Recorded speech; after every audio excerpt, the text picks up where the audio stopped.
اعوذ باللہ من الشیطان الرجیم بسم اللہ الرحمن الرحیم۔ سورۃ الزلزال، اس کے بارے میں بھی اختلاف ہے کہ یہ مکی ہے یا مدنی ہے۔ میرے نزدیک مکی ہے 100%۔ اور اس کے بارے میں ایک روایت یہ آئی ہے کہ حضور نے فرمایا ہے کہ یہ ایک سورت جو ہے 1000 آیات کے ہم وزن ہے اپنی فضیلت کے اعتبار سے۔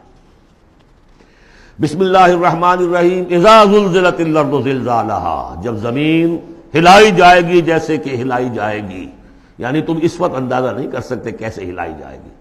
اسی کا نقشہ کھینچا گیا ہے سورہ حج کے شروع میں، یا ایھا الناس اتقوا ربکم ان زلزلۃ الساعۃ شیء عظیم۔ اس قیامت کا زلزلہ بہت بڑی شے ہوگا۔ یوم ترونها تذہل کل مرضعۃ عما ارضعت وتضع کل ذات حمل حملها وتری الناس سکارى وما هم بسکارى ولکن عذاب اللہ شدید۔ تو اذا زلزلت الارض زلزالها واخرجت الارض اثقالها، اور زمین اپنے سارے بوجھ نکال کر پھینک دے گی۔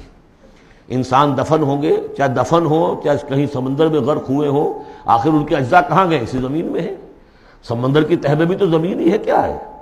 اسی زمین میں یہیں سے نکلے تھے ان کے جسم۔ منہا خلقناکم وفیہا نعیدکم ومنہا نخرجکم تارۃ اخری۔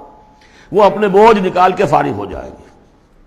وقال الانسان ما لہا، انسان کہے گا اسے کیا ہوا، یہ کیا حالات ہو گئے، کیا صورت بنی ہے؟ یومئذ تحدث اخبارہا، اس دن یہ زمین اپنی خبریں سنائے گی بھی کہ یہ حضرت انسان میری پیٹھ پر سوار ہو کر کیا حرکتیں کرتا رہا ہے، اس کی خبر بھی دے گی۔ جیسے کہ فرمایا گیا سورہ حامیم سجدہ میں، ہمارے اپنے ہاتھ ہمارے خلاف گواہی دیں گے، ہمارے اپنے پاؤں ہمارے خلاف گواہی دیں گے، ہماری اپنی جلدیں اور کھالیں ہمارے خلاف گواہی دیں گی، اور ہم کہیں گے گھبرا کر کہ لما شہدتم علینا، تم نے ہمارے خلاف کیوں گواہی دی، تم تو ہمارے عضو ہو۔ اور وہ کہیں گے انطقنا اللہ الذی انطق کل شیء، آج ہمیں بھی اللہ نے زبان دے دی جس نے سب کو زبان دی تھی۔ تو یہ زمین بھی اپنے احوال سنائے گی۔ بأن ربک اوحی لہا، یہ اس لیے کہ اس کے رب نے اسے حکم دیا ہوگا، اس کی وحی اسے آ گئی ہوگی۔ یومئذ یصدر الناس اشتاتا، یہ اشتاتا وہی لفظ آ گیا شتا۔ ان سعیکم لشتا، تم اگرچہ انسان ہو، سبھی نظر آ رہے ہو انسان، لیکن یہ کہ تمہاری سعی و جہد کے رخ بالکل مختلف ہے۔ فاما من آتا واتقى وصدق بالحسنى فسنيسره لليسرى واما من بخل واستغنى وكذب بالحسنى فسنيسره للعسرى۔ یہاں فرمایا وہ چیز اب وہاں ظاہر ہو جائے گی۔ یومئذ یصدر الناس اشتاتا، لوگ علیحدہ علیحدہ ہو جائیں گے، لیروا اعمالهم، تاکہ انہیں ان کے اعمال دکھا دیے جائیں۔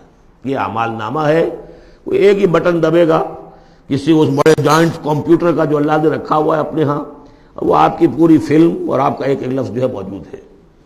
فَمَن يَعْمَلْ مِثْقَالَ ذَرَّةٍ خَيْرًا يَرَهُ، تو جس کسی نے ذرے کے ہم وزن بھی کوئی نیکی کمائی ہوگی وہ اسے اپنے سامنے موجود پائے گا۔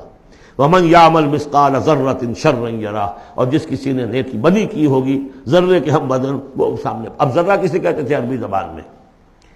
آپ نے شاید کبھی دیکھا ہو کہ یہ چیونٹیاں ہوتی ہیں، ان چیونٹیوں کے بھی انڈے ہوتے ہیں، ان انڈوں سے جو بچہ نکلتا ہے وہ ذر کہلاتا ہے۔ اب ظاہر بات ہے کہ ہر زبان کے اندر کسی شے کے لیے، چھوٹی چیز حقیر چیز کے لیے ان کی اپنے آبزرویشن سے وہ چیز لی جاتی ہے۔ جیسے میں نے فتیلہ، کہ کھجور کی ناف میں جو لگا ہوا ہوتا ہے چھوٹا سا ایک تاگا سا، وہ فتیلہ ہے۔ نقیرہ وہ کیا ہے؟ تل۔ تو جو چیزیں بھی ان کے ہاں مطلب چھوٹا، ذرے سے مراد ہے کہ سب سے چھوٹی سے چھوٹی شے۔